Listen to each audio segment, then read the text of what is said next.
Hola, bienvenidos a Esquina Literaria. Les estoy compartiendo la lectura de este libro, Carta al Greco. Espero que les esté gustando. Lo estamos leyendo los días viernes. Hoy vamos a leer el capítulo que se llama Italia. Espero que les guste. Regresé a la casa paterna, allí en medio del silencio y el cariño de mi madre. Bajo la mirada severa de mi padre, yo iba a revivir mi viaje y a poner orden en mis alegrías y en mis penas. La responsabilidad había ahora alzado su voz en mí.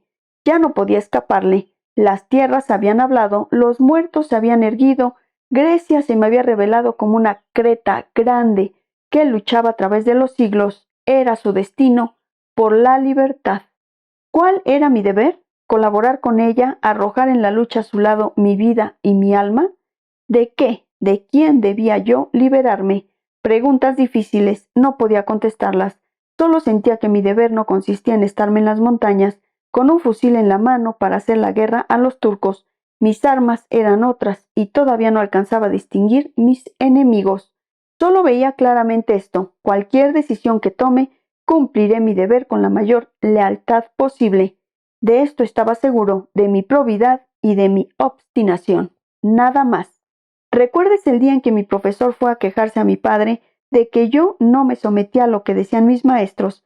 Mi padre le había respondido, y yo que estaba presente lo escuché: que no diga mentiras y que no lo golpeen. Solo importan esas dos cosas. En lo demás, que haga lo que quiera. Estas palabras se habían grabado profundamente en mi espíritu y mi vida. Creo no hubiera sido la misma si no las hubiera oído. Parece que un instinto oscuro e infalible guió a mi padre para educar a su hijo, el instinto del lobo que educa a su único hijo. No salía de casa, no tenía amigos. La hetairía era una cometa juvenil y sus alas habían sido dispersadas por el viento. Rechacé las preocupaciones nuevas que me atormentaban en consecuencia de mi peregrinación a Grecia y desvié el curso de mis reflexiones, estudiando el Renacimiento italiano y las grandes almas que había engendrado. Había decidido recorrer Italia para concluir el tiempo de viaje que mi padre me había obsequiado. Una mañana me separé otra vez de la casa paterna. Mi madre lloraba. ¿Vas a continuar mucho tiempo yéndote siempre? Me decía, la juventud es dura, e iba a responderle, mientras viva, partiré. Pero me retuve, besé su mano y el mar me llevó. Ser joven, tener 25 años, estar sano, no amar a ninguna persona determinada, hombre o mujer, que pueda estrechar tu corazón e impedirte amar todas las cosas con igual desinterés e igual ímpetu, viajar a pie completamente solo, una alforja a la espalda de un extremo a otro de Italia, ya sea en primavera o cuando llegue el verano, o luego cargados de frutos y de lluvias, el otoño y el invierno. Creo que habría que ser muy atrevido para pedir una felicidad mayor. Creo que nada me faltaba: el cuerpo, el alma, la mente. Esas tres fieras tenían la misma alegría, estaban igualmente felices y satisfechas.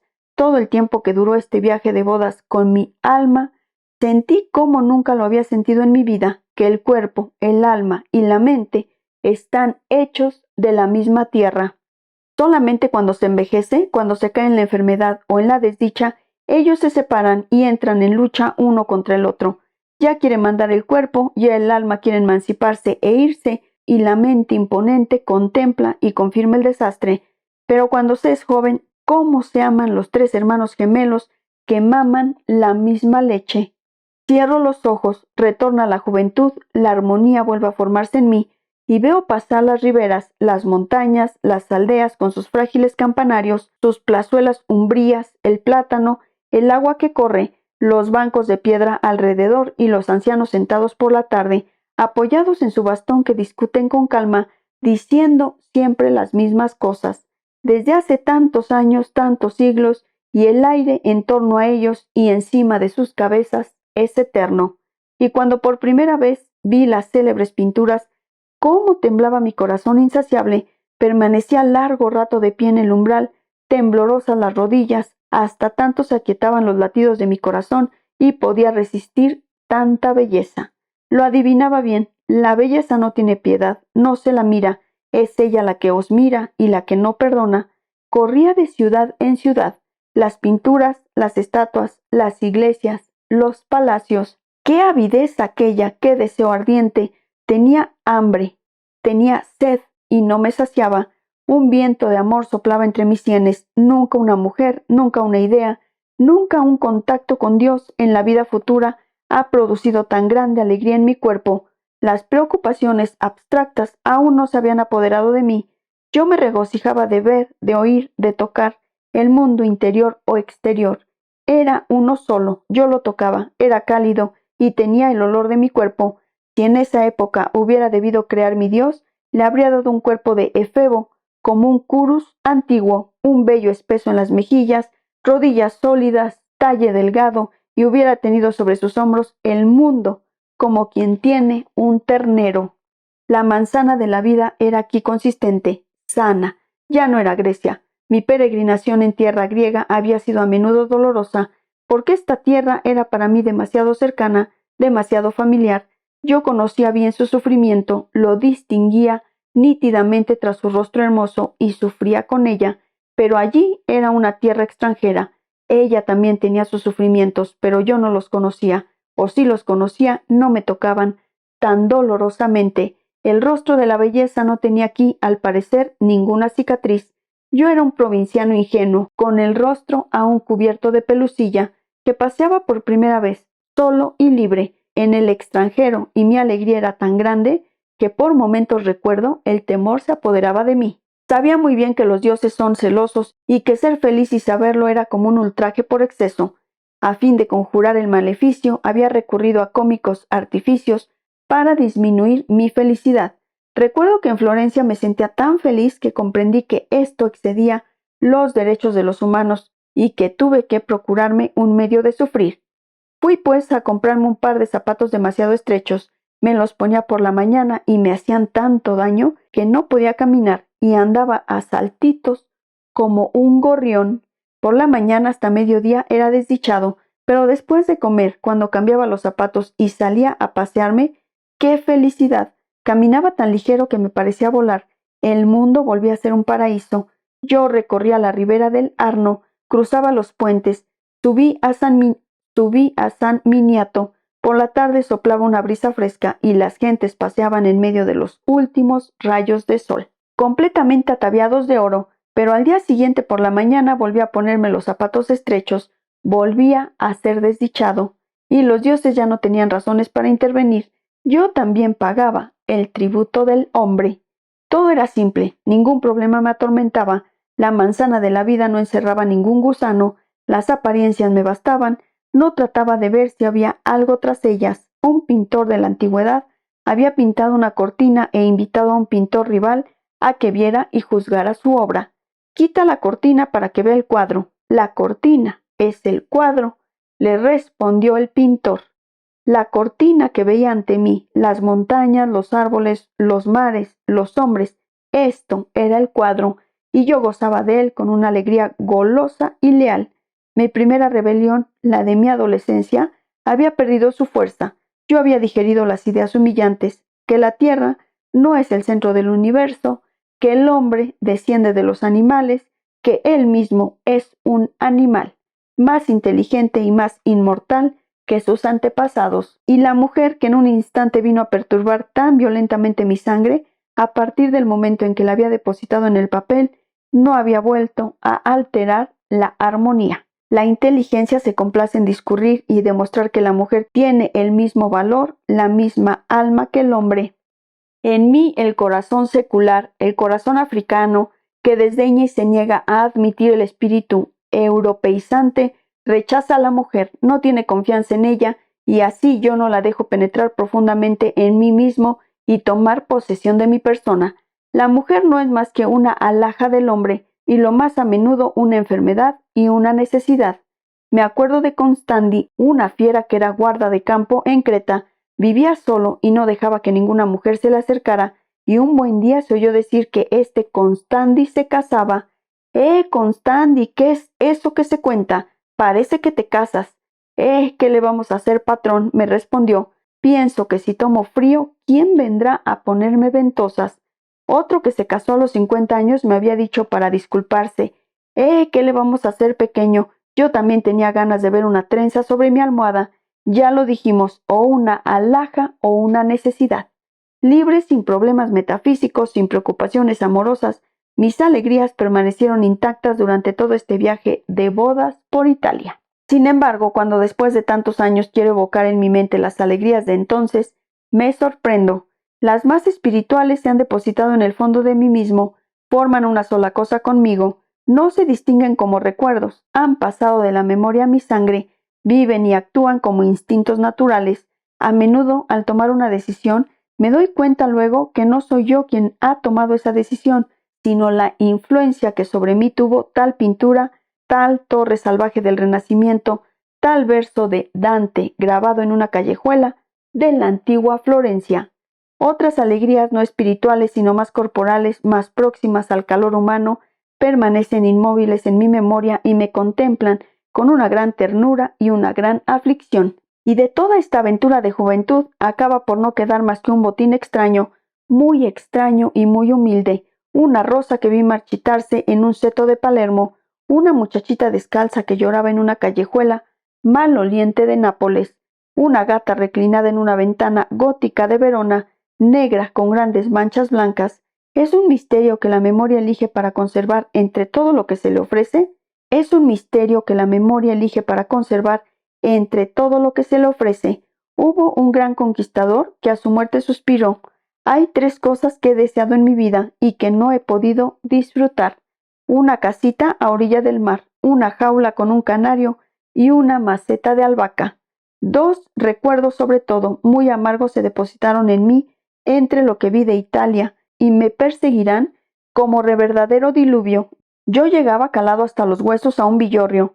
He aquí el primero. Caía la tarde, había llovido todo el día, un mordimiento sin ser culpable de nada hasta la muerte. De Calabria debía encontrar un fuego en que secarme y un albergue para dormir. Las calles estaban desiertas, las puertas cerradas. Únicamente los perros husmearon un olor extraño y empezaron a ladrar en los patios. Los campesinos en esta región son salvajes, solitarios, desconfían de los extranjeros. Yo detenía el paso delante de cada puerta, tendía la mano, pero no me atrevía a golpear. Ah, mi abuelo en Creta, que todas las noches cogía su linterna y recorría las callejuelas de la aldea para ver si había llegado algún extranjero y llevarlo a casa, darle de comer, hacerle una cama donde dormir, y por la mañana venía con un cuenco de vino y una tajada de pan para despedirlo. Aquí, en las aldeas de Calabria, no existían semejantes abuelos. De pronto, en un extremo de la población vi una puerta abierta. Me agaché y miré. Un corredor sumido en la penumbra, al fondo un fuego encendido y una vieja inclinada ante el fuego que parecía estar cocinando. Silencio. Solo se oía el crepitar de la madera que ardía y olía bien. Debía ser pino. Atravesé el umbral y entré. Choqué contra una mesa larga que estaba en el medio.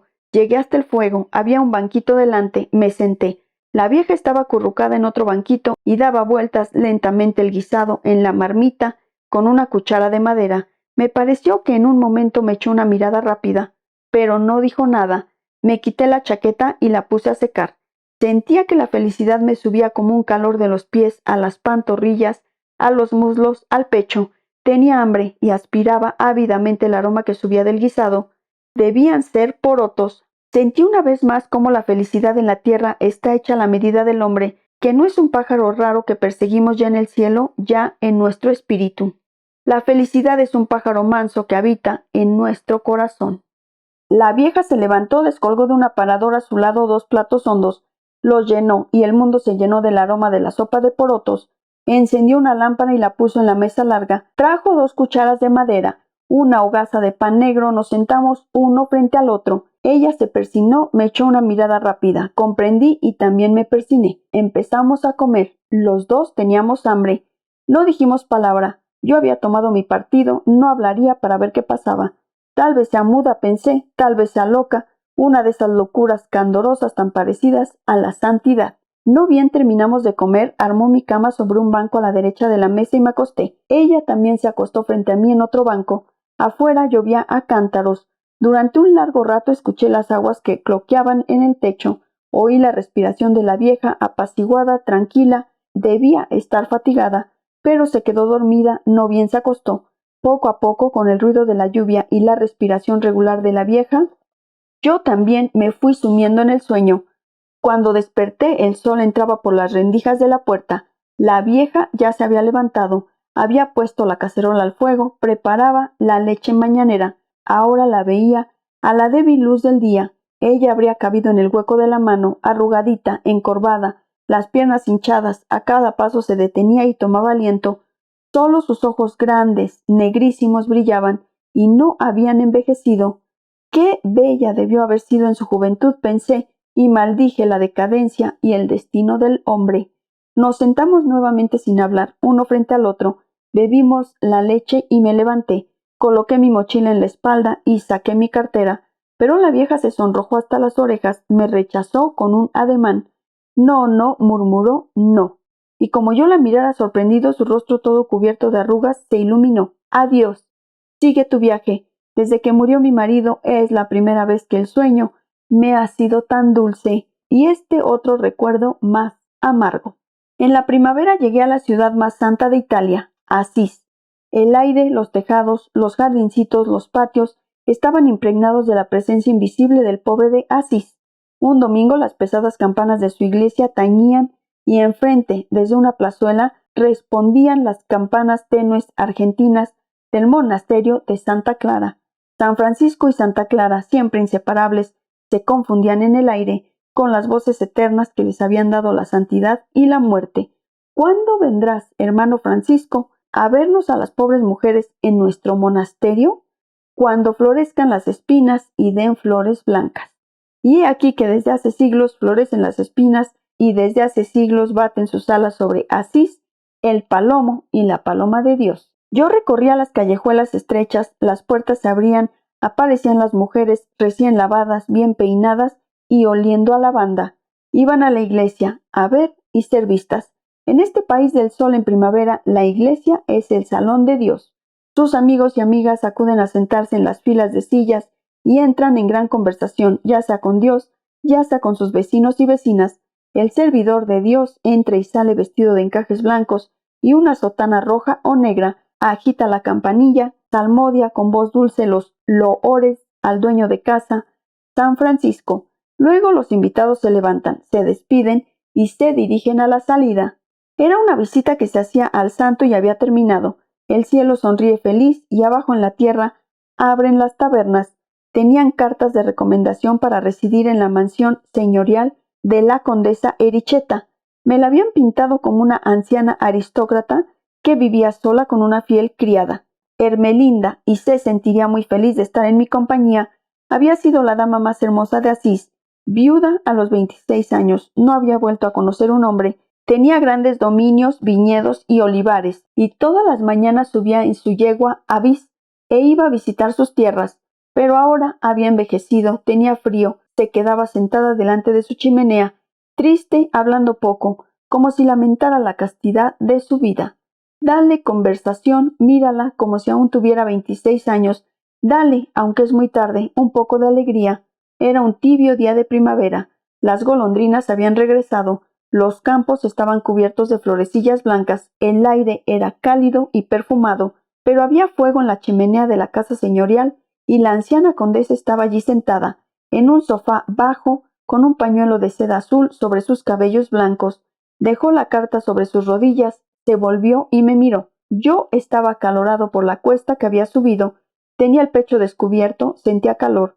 Llevaba un pantalón corto y a la luz del fuego brillaban mis rodillas. Tenía 25 años. Grecia entera ha entrado en mi casa. Sea usted bienvenido, dijo la condesa y sonrió. Hermelinda, su criada, vino con una fuente, dispuso una mesa baja, colocó la leche, la manteca, las tostadas, las frutas. Me siento muy feliz, volvió a decir la condesa. Ya no estoy sola. Yo tampoco, le contesté. En este instante comprendo lo que es la nobleza, la belleza y la bondad. Las mejillas pálidas de la condesa se sonrojaron, pero no dijo nada. Advertí una llamita en sus ojos que duró lo que un relámpago. Seguramente ella debió pensar con cólera, quejosamente, al diablo, la nobleza, la belleza y la bondad. Solo importa la juventud y nada más. Me dio un cuarto inmenso con un lecho gigantesco, con baldaquín de terciopelo. 2 amplias ventanas daban a la calle y por estas ventanas yo veía enfrente el claustro del monasterio de Santa Clara, por donde iban y venían silenciosas las monjas con sus alas blancas en la cabeza, el campanario, el techo, el patio estaban cubiertos de palomas. Todo este convento de mujeres suspiraba amorosamente como una paloma. ¿Qué hacen con sus palomas las monjas? ¿No tienen vergüenza? Me dijo un día la condesa. No las ven, no las oyen, no están escandalizadas, no tienen más que echarlas, o mejor todavía, matarlas y comérselas para verse libres de ellas, y para que nosotros también nos veamos libres. Permanecí 3 meses en Asís. San Francisco y la condesa Ericheta me retenían, no me dejaban partir. ¿A dónde iría? Si el fin de la vida era la felicidad, ¿por qué habría de irme? ¿Dónde podría encontrar un compañero más firme, más amado que San Francisco, a quien iba a ver todos los días a su casa? Una compañera más encantadora que esta, Santa Clara, viva la condesa. Me paseaba todo el día por la riente Umbría, en medio de las viñas y de los olivos. Seguía las huellas del santo. Toda la primavera me pareció ser una procesión franciscana de fioretti rojas, amarillas, blanquísimas. San Francisco, con su cortejo de flores, ascendía de la tierra de Asís y saludaba al hermano Sol, el hermano Viento, nuestra hermana la Llama y nuestra alegre hermanita el Agua, y la condesa y el joven cretense feliz que estaba a su lado. Por la noche, fatigado, feliz volvía a la casa. Había fuego en el hogar de la chimenea. La condesa estaba en su sofá bajo, acicalada, ligeramente empolvada, las manos cruzadas. Me esperaba, siempre triste, de poco hablar, los ojos apagados, pero no bien oía la puerta abrirse y percibía el ruido de mis pasos. Se iluminaban los ojos, me señalaba el sofá junto a ella, tendía la mano y la ponía en mis rodillas. Habla, me decía, habla, abre la boca, no te detengas, es mi única alegría. Y yo abrí la boca y le hablaba de Creta, de mis padres, de las vecinas, de las guerras que habían hecho los cretenses para liberarse, del príncipe Jorge cuando había pisado suelo cretense. Otras veces le hablaba de la irlandesa, de nuestra ascensión al Siloriti, de lo que habíamos hecho cuando quedamos solos en la capilla después de nuestra separación. ¿Pero por qué? ¿Por qué? Preguntaba la condesa sorprendida. ¿No te había dado alegría la desdichada? Sí, una gran alegría. Entonces, pero es precisamente por eso, condesa, no entiendo. Más alegría de la que conviene al hombre, yo estaba en peligro. ¿Peligro de qué? Una de dos, o bien me habituaba a esta alegría y a la larga ella disminuiría o se echaría a perder, o bien no me acostumbraría, la sentiría siempre con tanta violencia y entonces estaba perdido. Un día vi una abeja ahogada en la miel y comprendí. La condesa se sumió un buen rato en sus reflexiones. Tú eres un hombre, dijo por fin. Tú no tienes solo eso en la cabeza, tienes otras cosas. Pero nosotras, las mujeres. Aquella noche no dijimos nada más, contemplamos el fuego silenciosos, los dos hasta medianoche. A veces me enviaba Ermelinda que me preguntaba, ¿puede venir esta tarde la condesa a hacerle una visita? Yo bajaba enseguida, compraba golosinas y flores y la esperaba. A la hora establecida, golpeaba tímidamente, vacilante, a mi puerta. Yo corría a abrirle y ella entraba, roja de confusión, como si tuviera 15 años y llegara a su primera cita. Durante un buen rato su garganta permanecía anudada. No podía hablar. Clavaba su mirada en el suelo y respondía con monosílabos y voz quebrada. Mi corazón se angustiaba. ¿Cómo la timidez y la virginidad pueden volver? ¿Cómo siguen siendo inmortales en la verdadera mujer y acuden a darle un brillo desesperado, muy amargo hasta la vejez más avanzada? El día en que debía irme se colgó de mi cuello y me hizo jurar que volvería a Asís para verla, pero pronto dijo e intentó reír, pero no lo logró, y sus ojos se arrasaron de lágrimas. Pronto, porque si no quizás me haya ido, ella nunca desea morir, desea irse.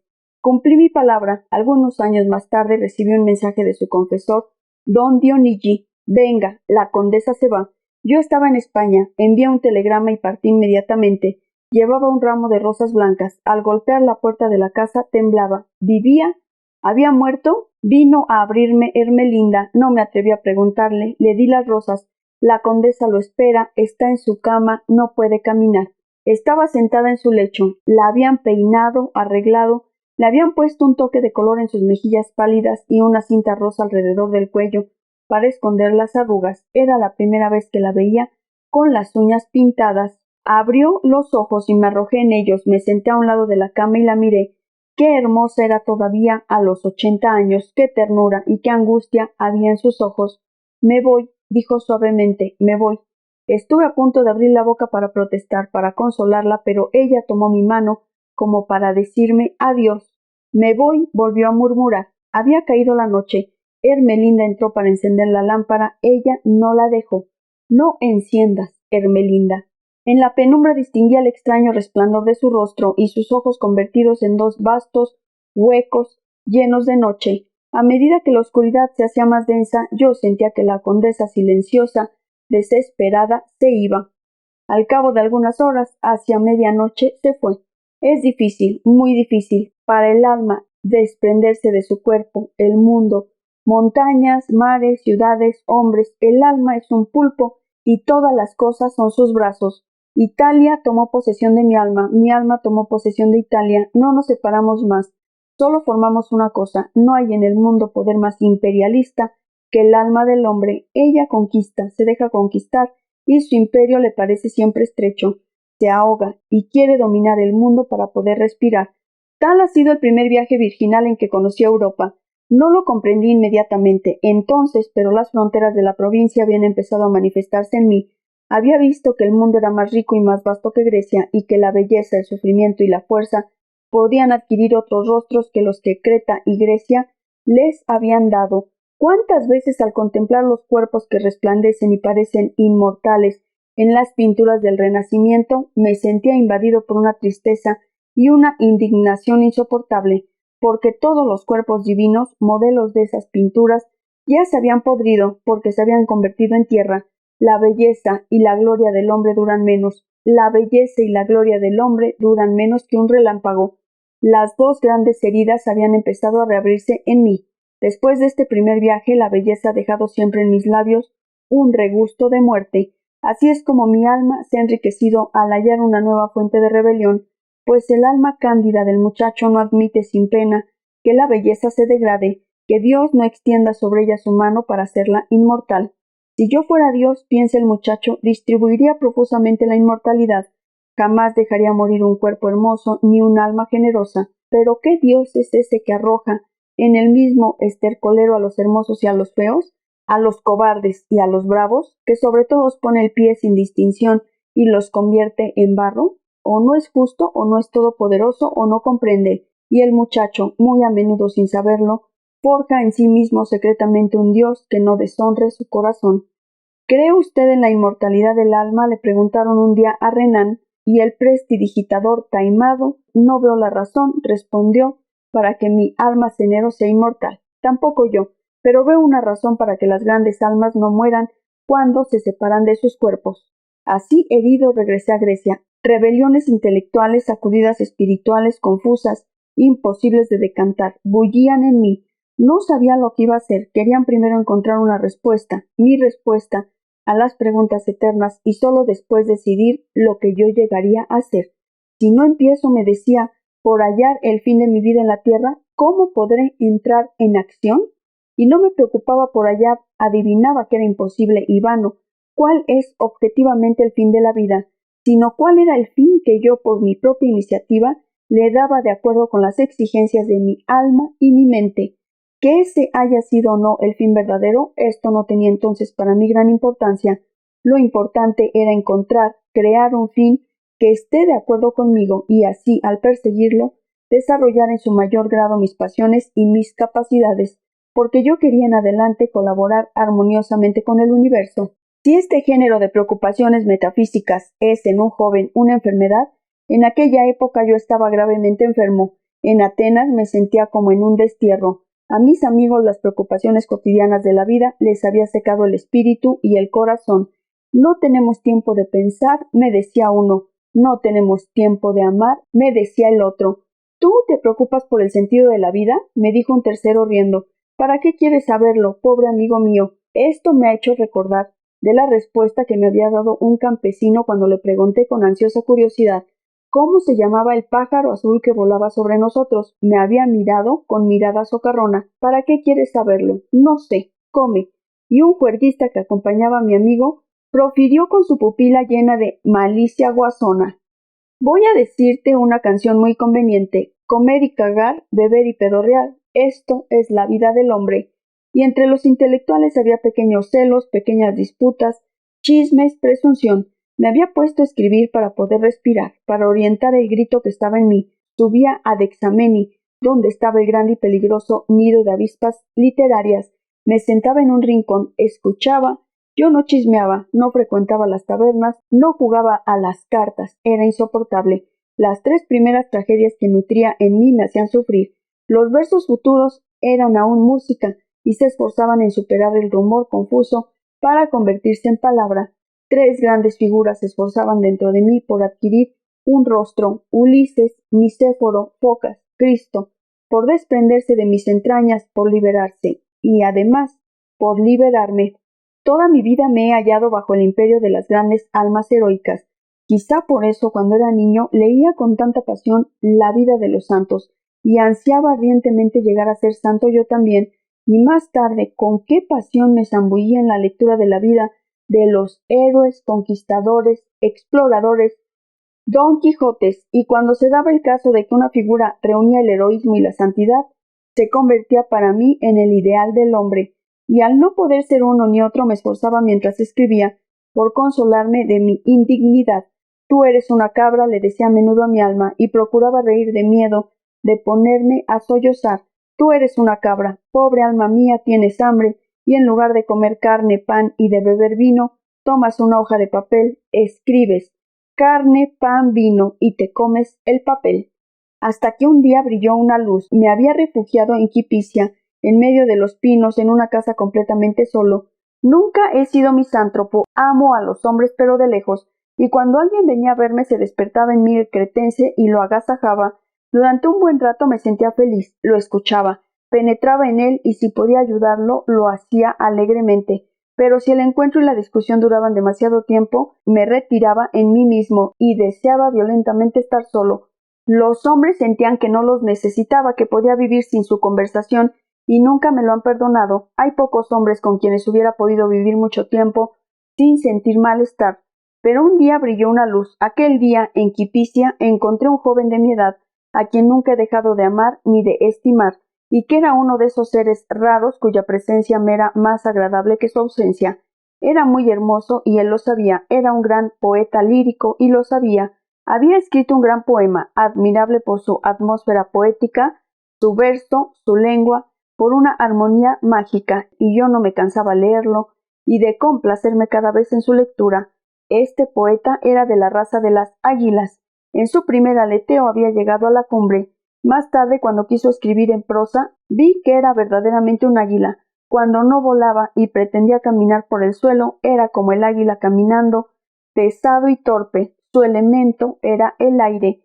Tenía alas, no tenía una mente sólida, veía lejos y turbio, pensaba por imágenes y las asociaciones poéticas eran para él argumentos lógicos, irrebatibles.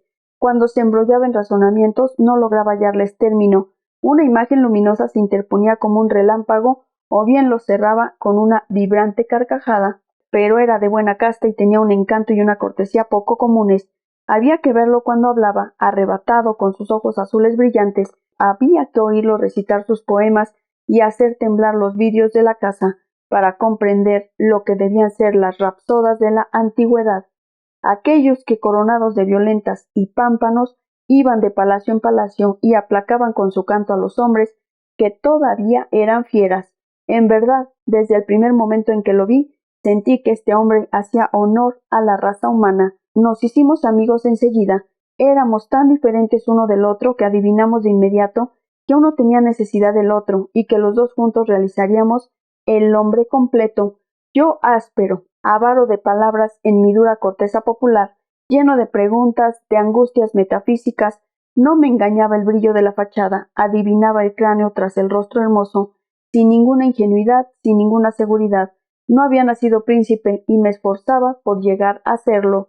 Él, gozoso, grandioso, seguro de sí, tenía un cuerpo de raza, la simplista y fortificante convicción de ser inmortal. Estaba seguro de haber nacido príncipe y no necesitaba sufrir ni realizar esfuerzos para llegar a serlo, ni siquiera desear la cumbre, puesto que ya se hallaba en la cumbre y estaba seguro de ello. Estaba convencido de ser único e irreemplazable, no aceptaba ser comparado a ningún gran creador, vivo o muerto, y esta ingenuidad le daba una seguridad y una fuerza enormes. Un día yo le decía que la abeja reina, el día de su desposorio, se elevaba en el aire y un enjambre de abejorros la seguía y trataba de alcanzarla, pero la alcanza uno solo, se convierte en su esposo, se une a ella y todos los otros caen al suelo y revientan. Todos los pretendientes, le decía, mueren felices, porque todos han sentido, como si fuera uno solo, la alegría nupcial del desposado. Pero mi amigo lanzó una risa tonante. No comprendo lo que me dices. Yo quiero ser el único desposado, el único. Me puse a reír. Yo le respondí, recordando las palabras de un místico dilecto. Yo pienso que se me corona a mí cuando los otros triunfan. El espíritu no se llama yo, se llama todos nosotros. Más tarde, cuando lo conocí mejor, le dije un día, la gran diferencia que hay entre nosotros, Ángelos, es esta. Tú crees haber encontrado la liberación y por eso mismo estás liberado. Yo creo que no hay liberación y al creerlo estoy liberado. Una debilidad, sin embargo, muy simpática, muy tierna, acechaba en él. Tenía una absoluta necesidad de ser amado y admirado. Si se hubiese podido penetrar a través de su rostro triunfante y de su tonante seguridad, se habría visto a un señor inquieto tendiendo la mano a los transeúntes.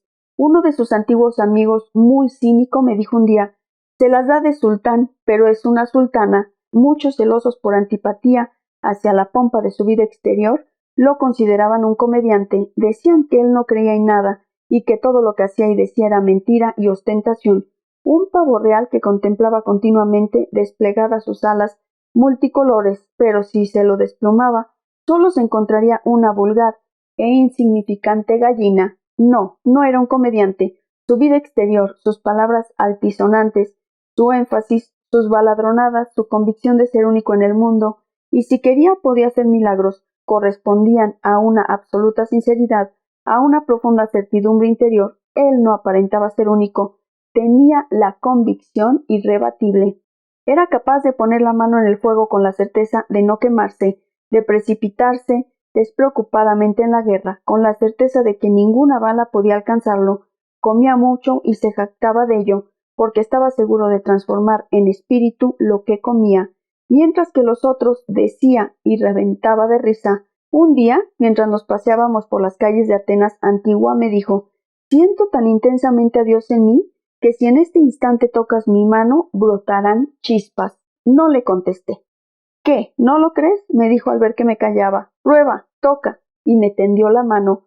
Yo no quería ridiculizarlo. Está bien, le dije, te creo. ¿Para qué probar? Estaba seguro de que no brotaría ninguna chispa. ¿Seguro? ¿Quién sabe? Ahora lamento no haber hecho la prueba. Comediante él, habría sido comediante si hubiese representado la simplicidad y la modestia, pero era el hombre más sincero del mundo. Lo comprobé un día al asistir a un incidente que superaba los límites de lo cómico, para entrar en el dominio doliente y peligroso del delirio. Vivíamos los dos en una casa de campo, en un pinar a la orilla del mar. Leíamos a Dante, el Antiguo Testamento, Homero. Él me recitaba sus versos con su voz tonante. Hacíamos largos paseos. Eran los primeros días de nuestra relación.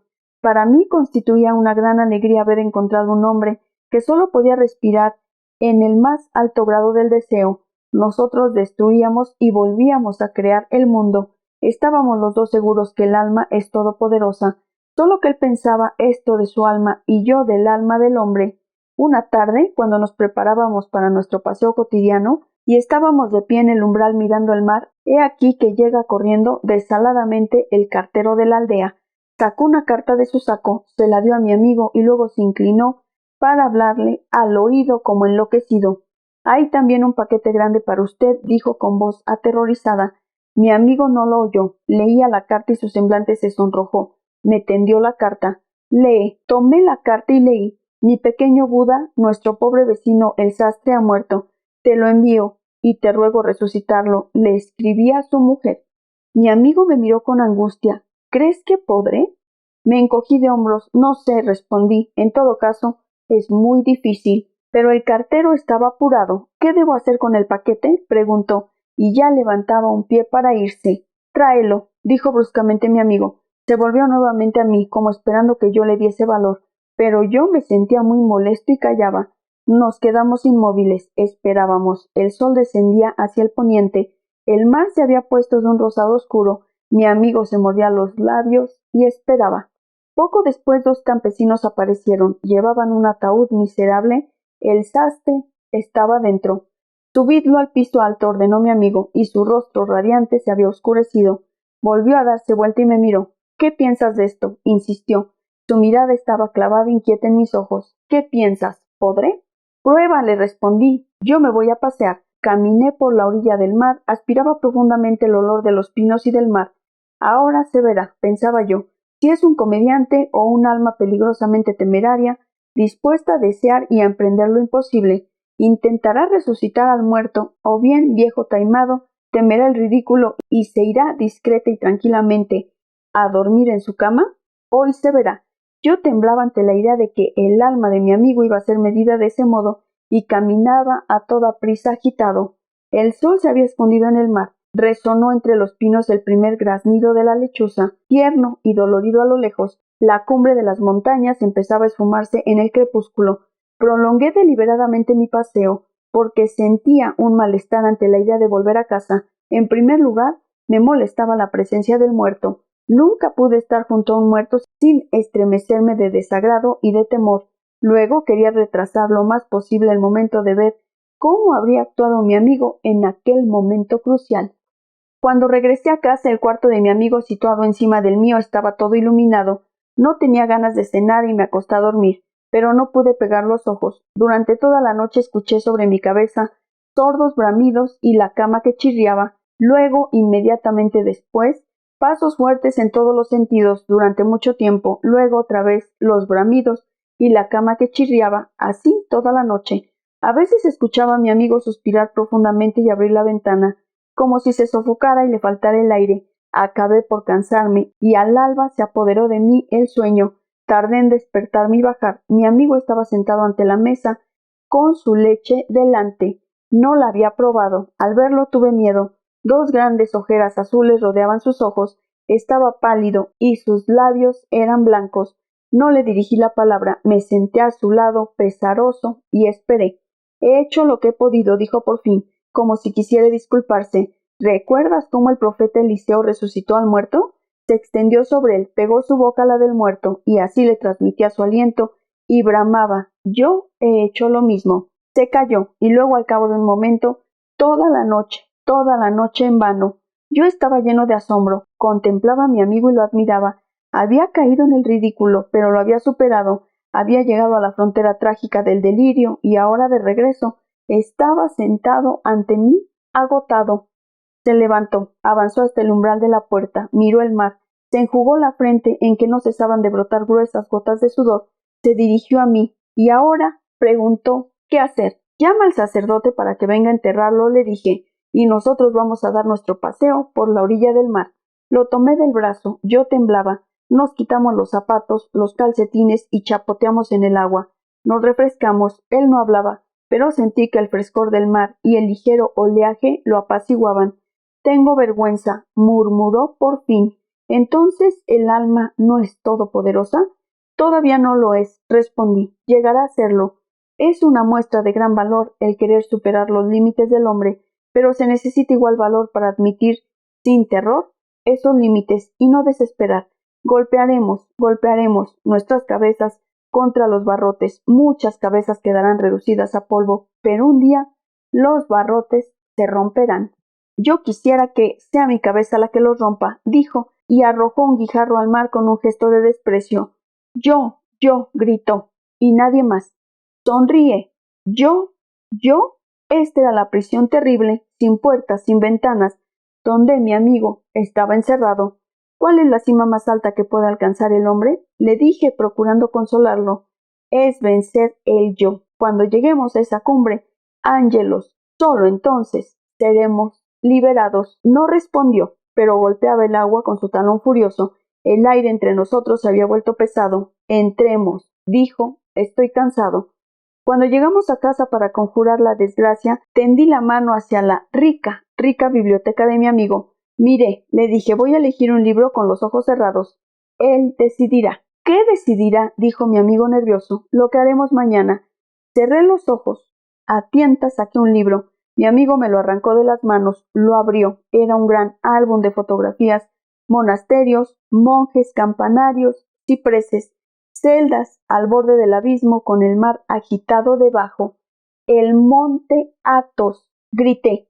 El rostro de mi amigo empezó a refulgir. Lo que yo quería, exclamó, lo que yo quería hace años y años. Vamos. Abrió sus ojos y me apretó contra sí. ¿Estás listo?, preguntó. Pongámonos nuestras botas de 7 leguas. ¿Acaso no somos ogros? Calcémonos las botas de 7 leguas para pisar el suelo del monte Athos.